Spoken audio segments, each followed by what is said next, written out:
Bonjour et bienvenue pour cette nouvelle lecture. Aujourd'hui, je vous propose un fabuleux texte des frères Grimm, Le loup et les 7 chevreaux. Pour l'illustrer, je me suis appuyé sur une superbe image d'Oscar Herfoldt pleine de détails et d'ambiguïté visuelle. Avant même de commencer la lecture, j'aimerais vous inviter à l'observer avec un œil neuf.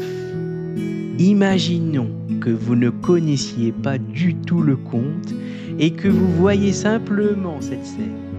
Un loup allongé au sol, avec uniquement le titre en tête, on pourrait croire que le loup vient de mettre au monde ses petits. Et là, au moment même où la scène se produit, imaginez maintenant qu'un passant, ignorant tout de la véritable histoire, tombe sur cette scène. Il ne serait pas absurde qu'il pense que le loup vient de mettre bas des chevreaux par césarienne. Et maintenant, imaginez que cette drôle d'interprétation se répande dans le village, qu'on en parle, qu'on en rajoute, que le temps passe et que la rumeur devienne un récit, puis une légende. Une histoire transmise de génération en génération. Un jour, un loup donna naissance à 7 chevreaux. Un miracle, une œuvre divine. Une image, un malentendu, un ragot. Et des années plus tard, ça devient un miracle qu'on raconte aux enfants. Après tout, c'est parfois comme ça que naissent les récits sacrés, les contes, les mythes et les légendes. Et maintenant que ce petit détour imaginaire est fait, place à la lecture. Les 7 chevreaux, un conte merveilleux des frères Grimm.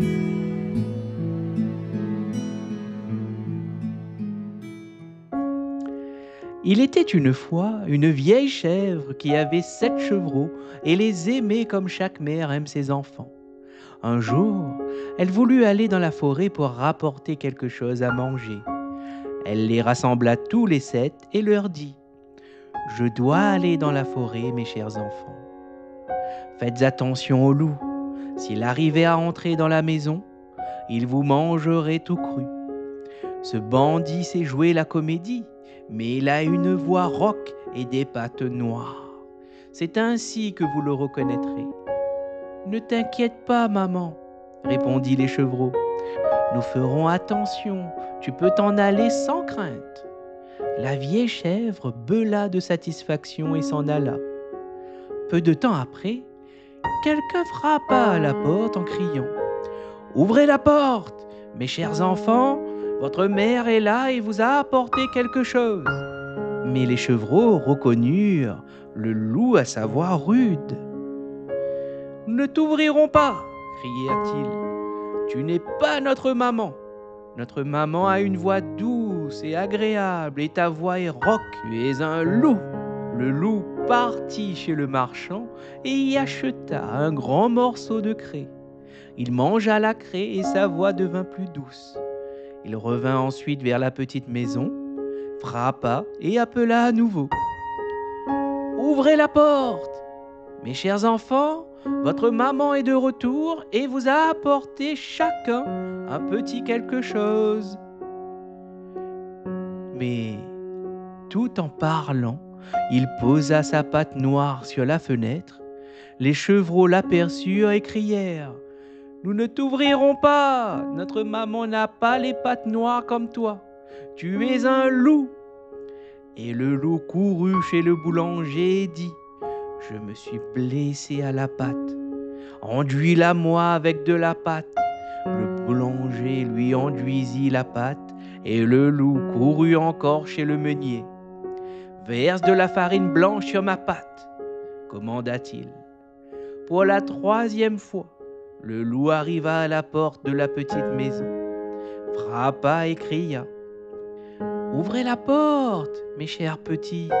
Maman est de retour de la forêt et vous a apporté quelque chose. »« Montre-nous ta patte d'abord, » crièrent les chevreaux, « que nous sachions si tu es vraiment notre maman. » Le loup posa sa patte sur le rebord de la fenêtre, et lorsque les chevreaux virent qu'elle était blanche, Ils crurent tout ce qu'il avait dit et ouvrirent la porte.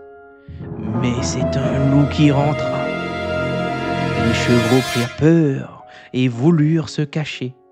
L'un sauta sous la table, un autre dans le lit, le troisième dans le poêle, le quatrième dans la cuisine, le cinquième s'enferma dans l'armoire, le sixième se cacha sous le lavabo et le septième dans la pendule. Mais le loup les trouva et ne traîna pas. Il avala les chevreaux, l'un après l'autre. Le seul qui ne trouva pas était celui caché dans la pendule. Lorsque le loup fut rassasié, il se retira, se coucha sur le prévert et s'endormit. Un peu de temps après, la vieille chèvre revint de la forêt. Ah, quel triste spectacle l'attendait à la maison. La porte grande ouverte, la table, les chaises, les bancs renversés, le lavabo avait volé en éclats, la couverture et les oreillers du lit traînaient par terre. Elle chercha ses petits, mais en vain. Elle les appela par leur nom, l'un après l'autre, mais aucun ne répondit. C'est seulement lorsqu'elle prononça le nom du plus jeune qu'une petite voix fluette se fit entendre. « Je suis là, maman, dans la pendule. » Elle l'aida à en sortir et le chevreau lui raconta que le loup était venu et qu'il avait mangé tous les autres chevreaux. Imaginez combien la vieille chèvre pleura ses petits. Toute malheureuse, elle sortit de la maison et le chevreau courut derrière elle. Dans le pré, le loup était couché sous l'arbre et ronflait à en faire trembler les branches. La chèvre le regarda de près et observa que quelque chose bougeait et grouillait dans son gros ventre. « Mon Dieu !» pensa-t-elle. « Et si mes pauvres petits que le loup a mangés au dîner étaient encore en vie ?» Le chevreau dut repartir à la maison pour apporter des ciseaux, une aiguille et du fil. La chèvre cisailla le ventre du monstre et aussitôt le premier chevreau sortit la tête. Elle continua et les 6 chevreaux en sortirent, l'un après l'autre, tous sains et saufs. Car, dans sa hâte, le loup glouton les avait avalés tout entiers. Quel bonheur!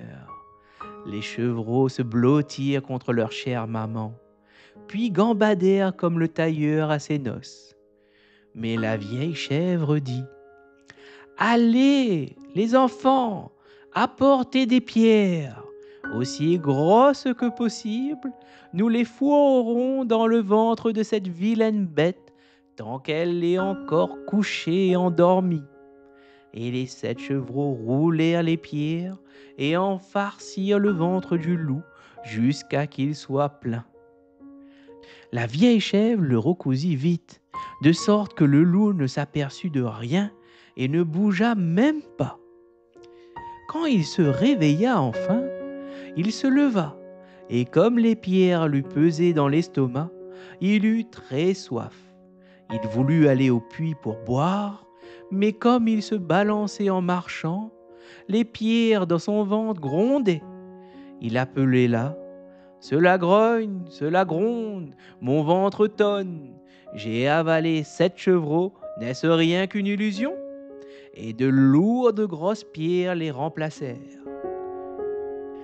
Il alla jusqu'au puits, se pencha et but. Les lourdes pierres le tirèrent sous l'eau, et le loup se noya lamentablement.